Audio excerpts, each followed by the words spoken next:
Hi everyone. In our last classes, we have discussed about the topics regarding geography. In today's class, we shall discuss about part or a lesson, our rights and duties, which comes under the civics parts. This is the only topic in a civics they have mentioned in your textbook. So it's a very important topic and it is very useful for your future also. So today we shall discuss about the lesson, about the topic, our rights and duties regarding the subject social science. That is, it is actually the 8th lesson of your textbook, I mean last lesson of your textbook. But for purpose of studying both geography and civic subjects, today we shall deal with the 8th chapter, our duties and rights. Dear students, as you all know that we are bonded with some rules and regulations. I think you are very familiar with our independence movement, our constitution and some other things. So in this class, I mean in this topic, we shall discuss about our constitutions. What is our constitution? Who made our constitution? Which are the efforts behind the constitution? And what is provided for us from the constitution? These are the key points which we are going to discuss in our topic. See, as you all know that before 1947, August 15, India was ruled by the British government over 300 years.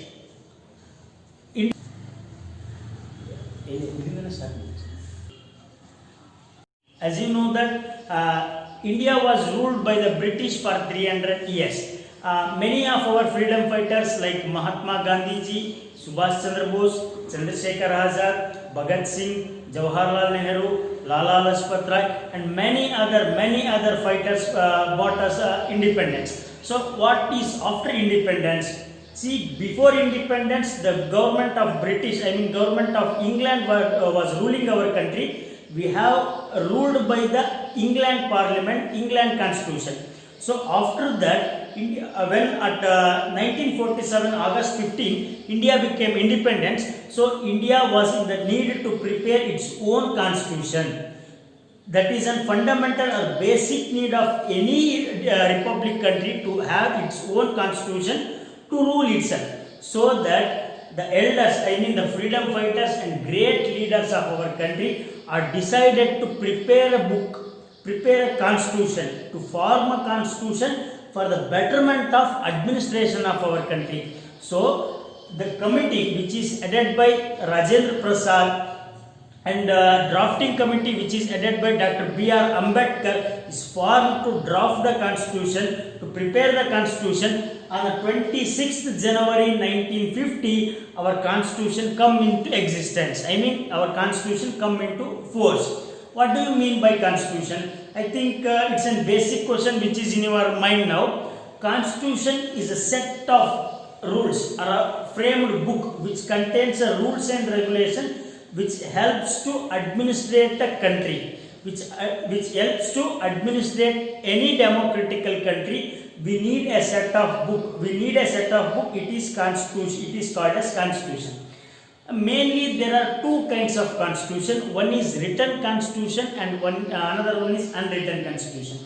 I think you know that India has a written constitution. India's constitution is very biggest constitution in the world because it contains many articles, many schedules and many other things which you are going to learn in your further classes. So concept is very simple. India is a democratic country. India is ruled under the constitution. The book constitution is a supreme for all the people who are living in the constitution.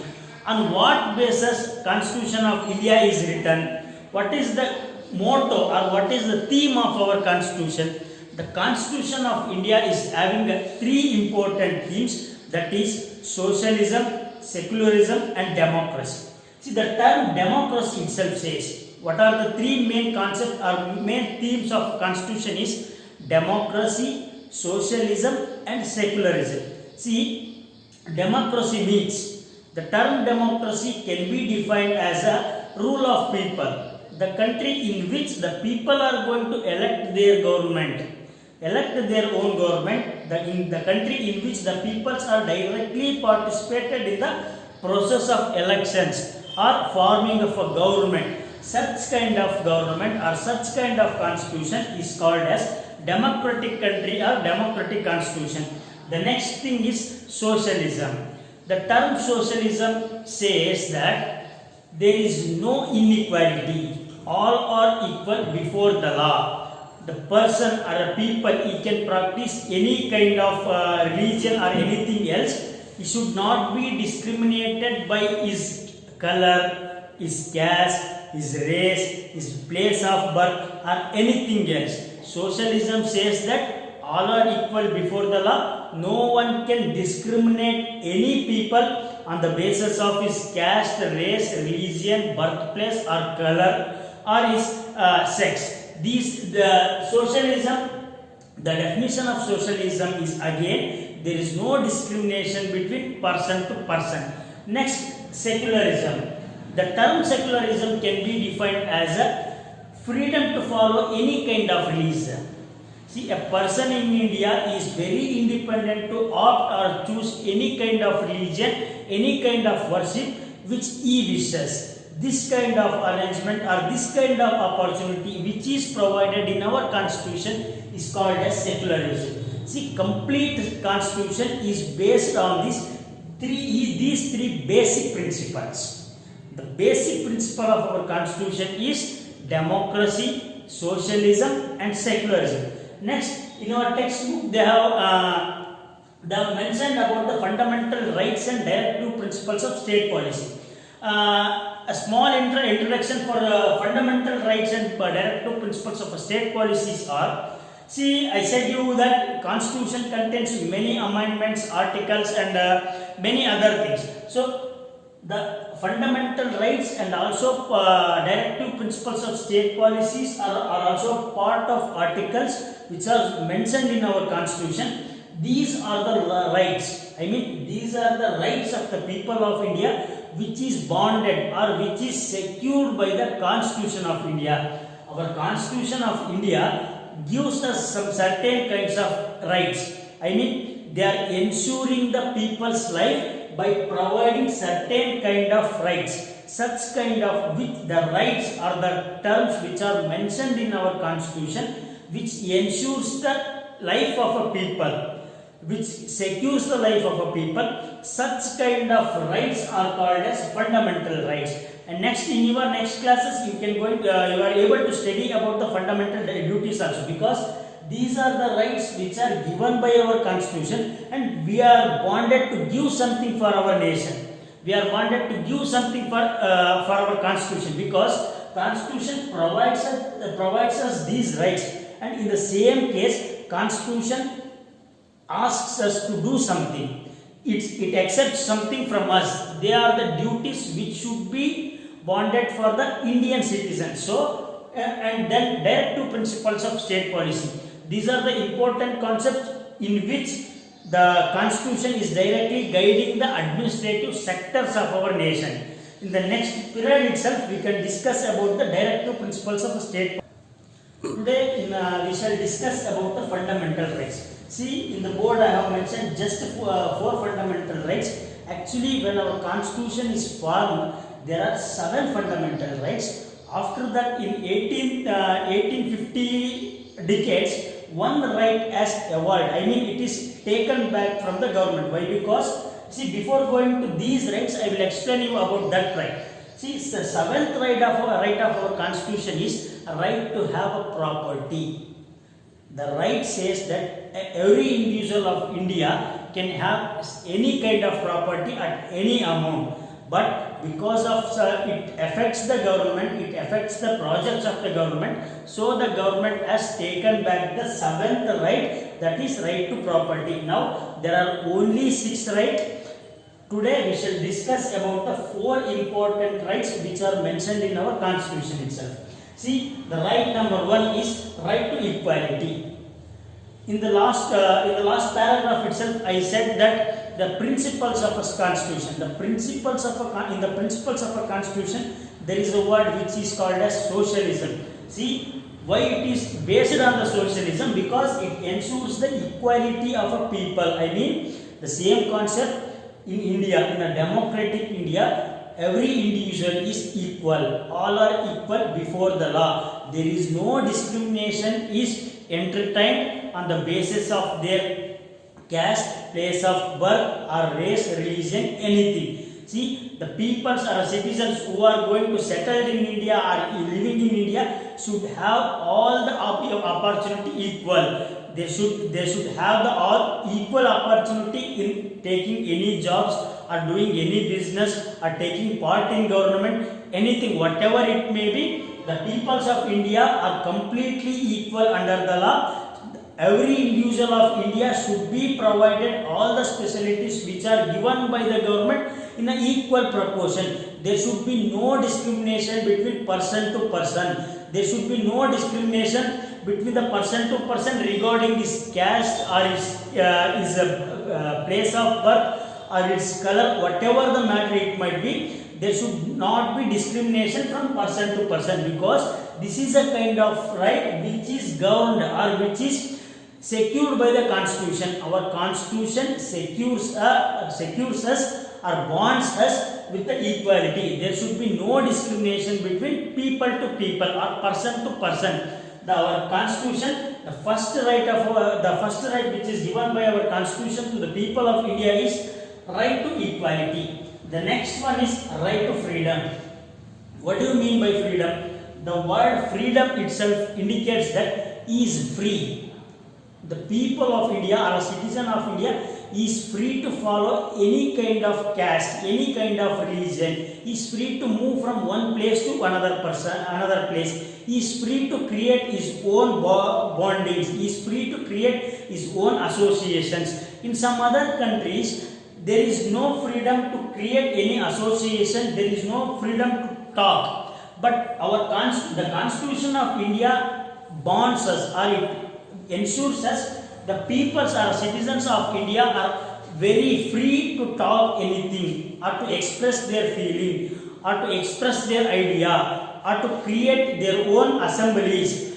And they are very free to move from one place to another place. They are very free to follow any kind of religion. Such kind of freedom which is bonded by the Constitution of India is known as right to freedom. The right to freedom says that the people or a citizen of India is very free to express his own thoughts, beliefs, idea. He can speak anywhere, anything which is under the Constitution, and he is very free to move from one place to another place, and he is very free to create his own assemblies or his own groups which by which he can develop, and he could develop the society of our country. And next important is right against exploitation. See, this is very important, right? Why? Because the title itself indicates that exploitation. What do you mean by exploitation? See, in the before two rights, they have mentioned that right to equality and right to freedom. Equality means all are equal before the law. Freedom means every citizen and every individual of India is free to do anything which he wishes. But in the third law itself, they have mentioned that about exploitation. If any person or any group of person is distracted, or he forced to not follow these two kind of rights, such cases is called as exploitation. Our Constitution itself says us that the exploitation is completely banned or restricted in our country under the Constitution. Under our Constitution itself says us there is no exploitation. The term exploitation itself says that exploitation means if any individual forces a people to do any kind of work, or to follow any reason, or to not participate in the forming of a government, or forcing him to bond his works. Such kind of pressures are called as exploitation. If a person is forced to do any kind of work, or is forced to not doing any kind of work, or is forced to give up his right to equality and right to freedom, such kind of cases are called as exploitation. I think you are frequently hearing about the exploitation against child labor, exploitation against women, exploitation against the scheduled caste and scheduled tribes. These are the very regular examples for this exploitation. Such kind of exploitations are prohibited under the Constitution. The Constitution guides us or guards us against the exploitation. If any person exploit a person of or a citizen of India, he will be punished under the Constitution. If anyone forces me to do any work without my permission, if I am doing any work, but if anyone forces me to not do such works, if I am doing some good work for society or I am creating my own assembly, if someone refuses or someone restrict to me to do such things, such kind of cases are called as exploitation. So this kind of exploitation is completely prohibited in India. The Constitution of India itself says that exploitation is completely prohibited. It is bonded or guarded by the Constitution of India. Next we shall move on to the fourth right, that is right to freedom of religion. See, I think you know that India is a religion. India is a home of many religions. In our last classes itself, in our geography part itself, I said you that India is a home of many cultural. There is a lot of cultural diversity in India. There are many religions in India, and we Indians are very free to take any kind of religion. Such opportunity is given by the Constitution of India. In the Constitution, in the rights also, they are going to say the same thing, that the right to freedom for religion. An individual of India or a citizen of India is very free to follow any kind of religion which he wishes.